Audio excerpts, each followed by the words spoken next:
जंगल theme म्हटलं की फक्त झाडं आणि वेली पुरेसे नाहीत, जंगलात पक्षी हवेत ना.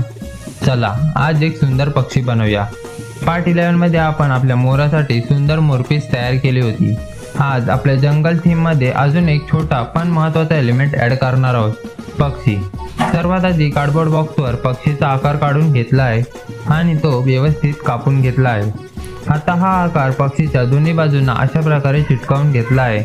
यानंतर कार्डबोर्डच्या छोट्या पट्ट्या कापून त्या दोन्ही बाजूला अशा प्रकारे चिटकावल्या आहेत. यामुळे आपल्या पक्षीला 3D शेप मिळायला सुरुवात होते. आता या पोकळ भागांमध्ये न्यूजपेपर भरून घेतला आहे. यामुळे पक्षीची बॉडी भरलेली आणि मजबूत दिसते. आता पूर्ण स्ट्रक्चरला पेपर टेप लावून व्यवस्थित फिनिशिंग देऊन घेतली आहे आणि शेवटी यावर टिश्यू पेपरचा लेअर लावून घेतला आहे.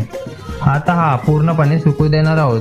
पण हा साधा कार्डबोर्डचा पक्षी पुढच्या पार्टमध्ये कलर दिल्यावर आणि पंख लावल्यावर कसा दिसणार आहे ते पाहणं अजून बाकी आहे. तुमच्या मते हा पक्षी उडताना दाखवावा की झाडावर बसलेला, कमेंटमध्ये नक्की सांगा. अशाच क्रिएटिव्ह गणपती डेकोरेशन आयडियासाठी फॉलो करा आणि पुढचा पार्ट नक्की पहा. गणपती बाप्पा.